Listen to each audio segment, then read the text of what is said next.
Masarap sana ang pagkain ko na ito kung nakabili ako ng alamang, pero grabe, sobrang sarap din pala yung toyo.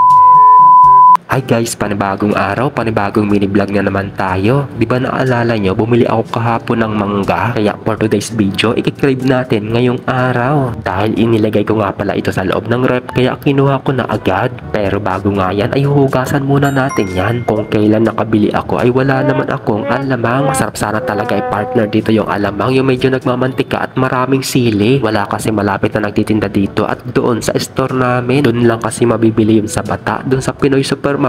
Nakabili ako isang grapon noon nung nagpunta ako sa Bata, pero ilang buwan na ang nakakalipas. Pero ngayon nga ay ubos na at tinapon ko na yung grapon dahil hindi naman mapapakinabangan yung grapon kung wala ng laman. Ayan, bali nahugasan ko na nga din pala itong mangga bago ko binalatan. Hindi nga ako gumamit ng kutsilyo at ang ginamit ko itong peeler. Sa tingin ko kasi kapag kutsilyo ang ginamit ko ay baka kunti na lang ang matira.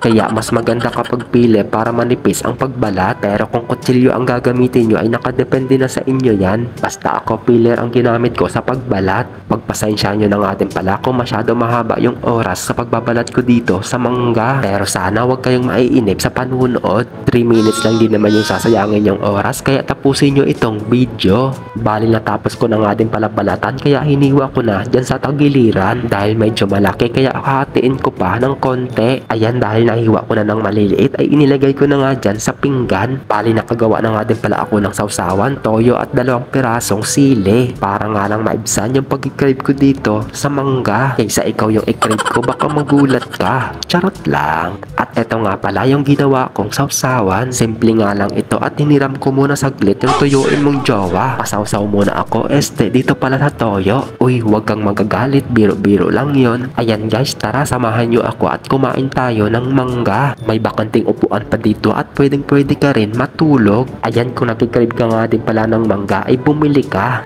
Dahil ang isang pirasong mangga para sa akin ay kulang pa ito. Pero kung gusto mong bumili ay bumiyahe ka lang papunta dito sa Saudi. Mag-chat ka lang sa akin kapag nasa airport ka na. Dahil sasamahan pa kita sa pagbili at ako pa ang magbibitbit sa mga ipinamili mo. Grabe, sa sobrang sarap at sobrang kakasawsaw ko dito sa toyo ay parang nangitim na din yung labi ko. Pero okay lang yan, basta satisfied cravings tayo for today's video. Pasensya na nga din pala kung napatulo ko ang mga laway nyo. Hindi ko kasi mapigilan ang pagkain ko dito sa mangga. Kaya kung naglalaway ka, ay punasan mo na lang ng bimpo. Charot lang. Dahil hindi nga pala ako nakapagluto, kaya mangga na lang ang kinain ko. Sobrang laki nga din yung mangga, kaya nabusog din ako. Pero scripted nga lang din ito kasi pagkatapos ko kumain ng mangga, ay kumain din ako ng kanin. Siyempre kapag naka-on cam ka, ay kunwari hindi tayo kumain ng kanin. Pero kapag naka-off cam na nga at sobrang sarap ng ulam, ay taob talaga ang isang kaldero. Dito ko na nga din pala tatapusin ang mini vlog natin. So, paano? See you on my next vlog. Thank you for watching.